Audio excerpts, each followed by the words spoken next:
Welcome back to the Morristown Market Report. I'm Amy Schrader with Remax Real Estate 10. And I'm Kim Swan with Union Home Mortgage. And our special guest today is Keith McDaniel. He is with the Granger County Humane Society. Thank you for being here. You're welcome. Thank you for having me, and especially on your birthday. What a treat! Well, my birthday was actually Sunday, but Okay. everybody's still giving Yeah, I happy was week. birthday late, so I'm wishes. bringing gifts today. So. Yeah, Okay. birthday gifts are accepted all month. So if you have not sent yours, feel free. I'm excited about the cake. Where's the cake? Oh, the cupcakes are over there. We'll get those. We'll get those. All right, Keith. So what can you tell us about the Granger County Humane Society? Well, we've been around for 20 years. We are not supported by the county government. The name is a little misleading. It's the Granger County Humane Society, but we're not supported by Granger County, and we don't get any funding from Humane Society. So all of our funding comes from donations from the amazing community of Granger County. They've allowed us to keep going for 20 plus years, and we are foster based, and we don't have a shelter. So we have like 5 cat fosters and 5 dog fosters right now. That's it. I can tell you in the 2022, we brought in 367 dogs and cats. Wow. So, and right now, currently, we've taken in 137. We've adopted out 111, and we have 59 right now, which includes 30 puppies. Lots of puppies. And we'll be at PetSense on Saturday with 3 of our litters. So we'll have about 12 to 15 puppies. Oh, wow. Oh, cool.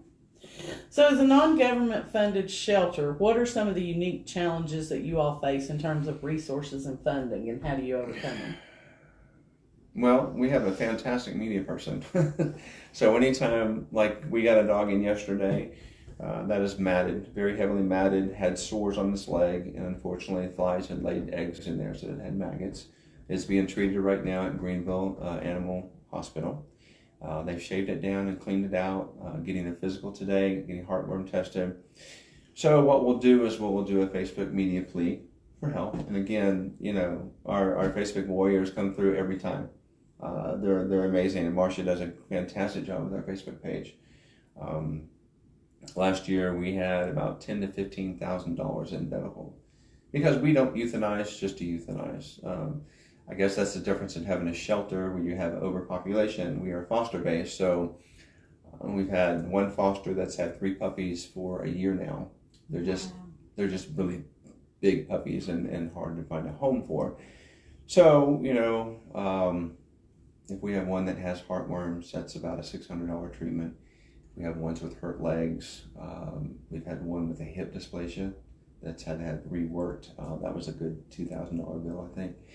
So again, Marcia posts pictures and a plea, and our Facebook warriors come through every time. So, All right, so that's the biggest, I guess, source of your funding. I mean, we do the Tomato Festival. We do the Tomato Festival and the Fall Festival at Blaine, at Bean Station, and the one at Rutledge, and those bring in, $300 to $500, something like that. Then we have a fishing tournament. Now, a fishing tournament is a big one. The fishing tournament is the first Saturday in October. We'll be having our 4th one this year. Okay. Last year we had 23 boats, so we're hoping, our goal is 40. We'd like to have 40 boats. We do a really great goodie bag for everybody with a t-shirt and little thises and that's, lures, and gifts from like our sponsors and things like that. The prize fund last year was $2,000 guaranteed. So this year we're hoping for $2,000 again. The money for that goes to our building fund. So we actually do have a building fund. We are raising money. We have a little bit in there. So as soon as we can find property, we'll build a shelter. That's the goal. That's the goal. That's the goal. All right. So I'm sure with what you're talking about doing with the fostering and everything, you probably have a lot of heartwarming success stories. But is there one that like just stands out in your mind from the past year? We have one that I think it's Jasper. Jasper was in my garage for 3 months with a broken leg.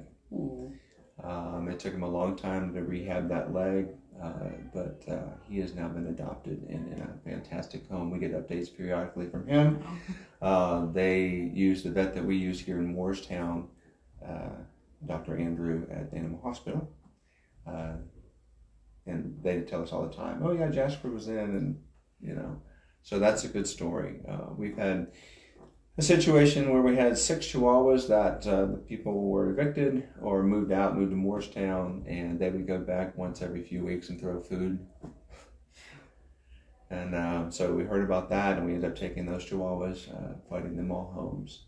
So those are the great stories, Then of course 367 strays. Everyone's special, and everyone is a heartwarming story. Anytime we get one off the street and find it at home. Okay. So, do you collaborate with like other businesses and nonprofits to try and get donations or to raise awareness? We work with Claws and Paws for a Cause. They are fantastic with low-cost spay neuter, which is something we provide for Granger County or anyone who wants to come. That's once a month, and actually it's today. So we take 10, 20 cats and up to 8 dogs, load them in a van, and bring them over to Claws and Paws in Morristown for low cost. We also, with partnering with Blaine Veterinarian, we do a rabies clinic.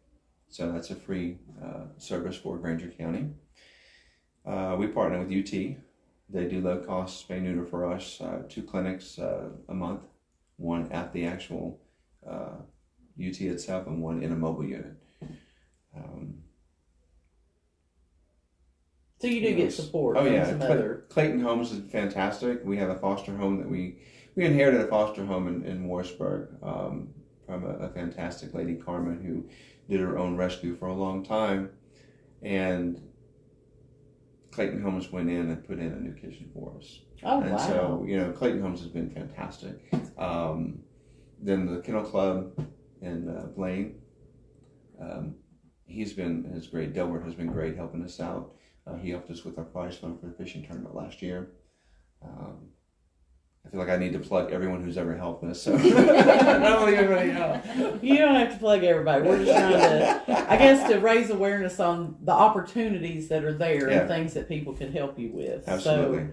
So, besides obviously volunteering to be a foster or, donating, what are some ways that people can support you and help you all? Do you need food donations, fosters? We always need puppy food. But if you go to our website, which is GrangerCountyHumaneSociety.org, there is a wish list. Marcia's put a wish list on our website. You can make donations through PayPal, through Venmo, or the Amazon, which is a great way. We've gotten some great dog crates and cat carriers and things like that. So the list is there. Marcia updates it with our needs, so you can go to Amazon and they'll send it right to us. So that's a great way to support. We always need fosters. Right now I've got a waiting list of about 5 dogs that need to come in. We have no room for them. And then we've got, I can't even count how many kittens are waiting to come in. I know there's 5 mothers, and each, last count, I think there were 20 kittens. Oh, wow. So as soon as we get room, and the thing about kittens, they have to be at least 12 weeks old and weigh 3 pounds. So it might take 3 months, 4 months. So once a foster has kittens, we're full for 3 months. Right. So, like I said, we do the best we can with what we got. And we have some amazing fosters that do great jobs. All right. So definitely a need for puppy food, a need for donations, and fosters. Yes. I actually went through the Amazon thing last year, and it's easy. The wish list, you just go on there and click a button and pay for it, and it's sent to you all directly. So it was easy to do. Are you all part of the Smile thing on Amazon, where like any purchase somebody makes, a donation would go to you? Yes. Okay. Yes, we are. So you can do Smile as well. Okay, so if you're not familiar with that, if you go to, I think it's just smile.amazon.com, it's going to ask you to pick a charity that, whatever your purchase amount is, a small portion of the proceeds goes to that particular charity. Doesn't change the price to you. It doesn't change your Amazon experience at all. It's just a way for some of the nonprofits to get a little bit extra money. So be sure you try that out sometime. Just go to smile.amazon.com and look for the Granger County Humane Society. It's a great way to support them. Absolutely. All right. Is there anything else about the Humane Society you want to share? Any outstanding needs or anything you feel the need to talk about? We can always use our large dog foster is 2.5 acres. We have runs, so there's always something there. If anyone has a Saturday, they can come over and help lawn maintenance, fence maintenance. There's some issues with some of the fencing. Now, that's something I can't take care of. I can mow and I can do the weed eating, but I'm not good at the mending fence thing. We also need someone to help with TNR, which is Trap and Release, the CAT program. That's something we really want to get started in Granger County. We do a little bit, but not enough. But that's going to take a couple of very dedicated volunteers and a lot of time to set the traps and go out and check the traps, and then be able to take them in to get spay and neutered and then released back out. That's a program we really want to get started. But again, I need at least 2 to 3 volunteers to head that up. We also provide, and a lot of people don't know, food for the community. A pantry program is something that one of our volunteers brought up and encouraged me to start. We do a few. I have 4 or 5 families right now that depend on us for food. We'd like to make that bigger, but I need someone to head that challenge. Just keeping track of it and that type of thing. So those are a couple of the programs. I have a fundraising, I have a fundraising chairman now. So if we had 2 or 3 people wanting to be on that committee, she would probably love some support and some help. There's always volunteer opportunities, no matter what your specialty is.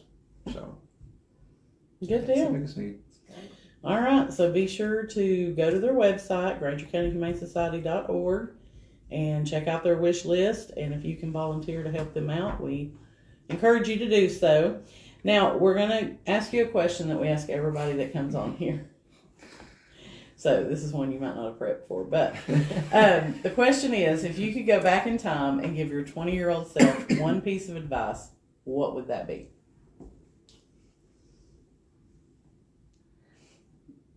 Wow. I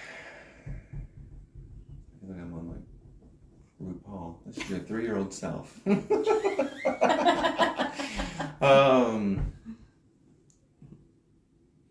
Don't be so serious. I think, don't be so serious. Don't take everything so hard and to your heart, and enjoy life a little more, because it's going to be okay. There you go.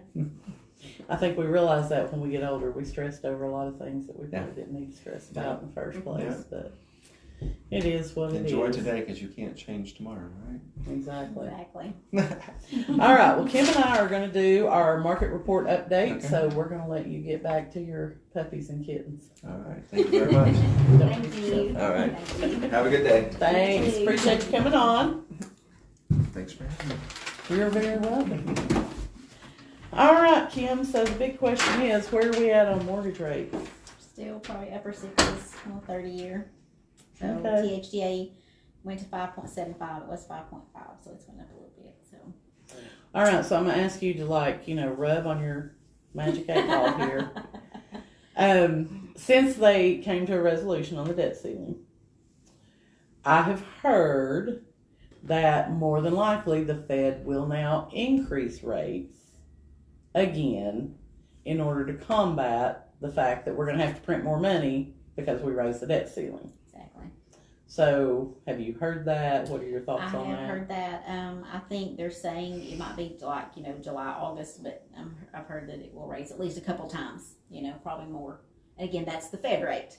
Right. And as we've always said in the past, the Fed rate raising usually in the old world would drop mortgage rates a little bit, but we're not this year. We haven't seen that happen. So. Well, we did the last time because we Well, thought it was going to be the last time, and yeah. then we hit this debt ceiling crisis. So I know we have talked in the past on some of these broadcasts that, the experts, which, we like to think we're experts, but we don't get paid the big bucks like they do. We're saying that come July, come August, we were going to see mortgage rates start to decline, and I think now that might get postponed some. Yeah, we were being told by the end of the year to be back around the 4s, but it's going to have to start going that direction to be there by the end of the year. So. Well, I mean, we could take it off at one fell swoop. We'd be happy with that. Oh yeah, yes, wouldn't we though? Wouldn't we? We would love it. We would love it. So. I hear you. All right, so we ended up the month of May last week, and so our stats for Hamlin County for May of 2023, we had 67 homes that closed. The average sales price was $285.72, but the median sales price was $255. The price per square foot was about $161, and then the average time on the market was 17 days, but the median time on the market was 2 days. And so I know I've explained this before, but like everybody knows what an average is. You take all the numbers, you add them up, you divided it by the number you had, and that's your average. But the median says, okay, we had a range from here to here, and the middle number is this. So that's what the median is. So when your median is lower than what your average, that tells us that you had some homes that were higher priced that sold. And we had some homes that had a longer time on the market that ended up selling. So I found these stats kind of interesting, so I'm going to share them with you. Homes that went under contract within 30 days, there were 37 of those, and they had a sale price to list price ratio of 100.62, meaning they actually sold for a little bit above their list price. Homes that went under contract after being on the market for more than 30 days, the sale price to list price ratio drops down to 95%. So that kind of goes back to what I have preached all year long. If you properly prepare your home for sale and you properly price your home for sale, you're going to go under contract quickly and you're going to get the most money for your home. So the lowest sales price we had for May was $84,000. And that was a house, I think, on Washington Avenue. Okay. So more than likely it was either a foreclosure or it's going to be a complete rehab. The highest priced home sale was $1.065 million, and that was over in the St. Ives subdivision. We did have 8 sales that were over $400,000 last month. We currently have 106 homes that are active on the market. The average sales price of those homes is $393,000. The median sales price is $325,000. And then we have 98 homes under contract. So, once again, we are in that less than 1 month of inventory, meaning if no more homes come on the market in the next 30 days, we wouldn't have a home to sell. So, low inventory. I know when I'm going out to talk to sellers or talk to people that are thinking about buying, but they're not real sure in this environment, they're like, well, I know that the market's going to crash again just like it did in 2008. And I'm like, I'm not real sure where you're getting that information, because the market crash in 2008 was a result of subprime lending practices. Exactly. Like if you had a heartbeat and a pulse, you could get a mortgage. You didn't have to put any money into the game. And so, now the environment that we're in, we have super low inventory. Like we have the lowest inventory that's on record, I think. And you still have good buyer demand. I mean, we've got 98 homes pending and 67 that have sold. So buyers are still out here buying houses. Mm-hmm. That doesn't lead to a crash. I mean, the simple law of economics that we learned in high school, if you've got low supply and high demand, that raises your prices. So I don't foresee that we're going to see a real estate crash. And if rates go down, the experts keep telling us they're going to before the end of the year, you're going to see more buyer demand and you're going to see more homes on the market, but it's still not going to compensate for those extra buyers. You know what I mean? Right. Because those people selling are going to have a place to buy as well. Yeah, I'm like you. I don't think we're, I've heard the same thing. I actually heard it from a realtor just this week that said, oh, it's going to crash. It's going to crash. And I said, just don't see that, because like you said, you got, so many, millennials coming on that want to purchase homes. And again, like you said, I was in the business back in, before 2008, but, we were doing loans. And, the whole idea of that subprime lending was you had a great rate for 2 years. And that was 2 years to improve your credit. Well, not, if somebody had bad credit for 40 years, they're probably at 42, it's not going to be better. So, and that's what happened. In 2 years, it didn't improve. And so then the rates I know. out the. I was doing mortgages back then. And to me, I thought part of the problem was we have give mortgages to people who have never owned a home in their life. Mm-hmm. They have always rented, and they had a renter mentality. And they couldn't save money because they were all doing 100% mortgages and getting 6% seller assist. Mm-hmm. So when the water heater broke, or the HVAC system went down, or the roof needed to be replaced, they didn't have the funds to do those things. They had nobody to call. I'll never forget, I had a buyer call me that had bought a house. I was doing the mortgage, and they had already closed and everything, been in the house like 6 months, and they called me because like their air conditioner broke. And you need to get a hold of that other agent. And I was like, you own the house. Like, that's your responsibility now. So I think that was part of the problem, is a major, setback would occur. They didn't have the funds to pay for it. So, well, I'm not losing anything. I'll just walk away from the mortgage. And you had enough people that did that we had the foreclosure crisis. But we're seeing a few foreclosures on the market, but nothing like it was back in 2009, 2010. So.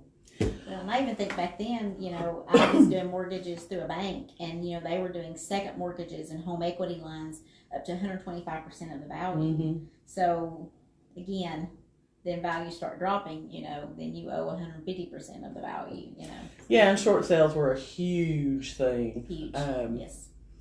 Yeah, I'll be glad if those don't come back, because they were a nightmare to deal with. But, right now, I don't see a short sale situation. I mean, unless somebody just was stupid and way overbid on a house, you know what I mean? Mm-hmm. They should be in a position to at least break even on it. Right. So, I don't know. Yeah. But that kind of tells you what happened here in the month of May. And obviously, if you're wanting to sell your home, I would love to sit down and talk with you about that. Or if you're looking to buy, we can also help you with that. Kim would be happy to finance you, let you know what options you qualify for. Mm-hmm. So we will see you next Wednesday. Again, I'm Amy Schrader with Remax Real Estate 10. I'm Kim Swan with Union Home Mortgage.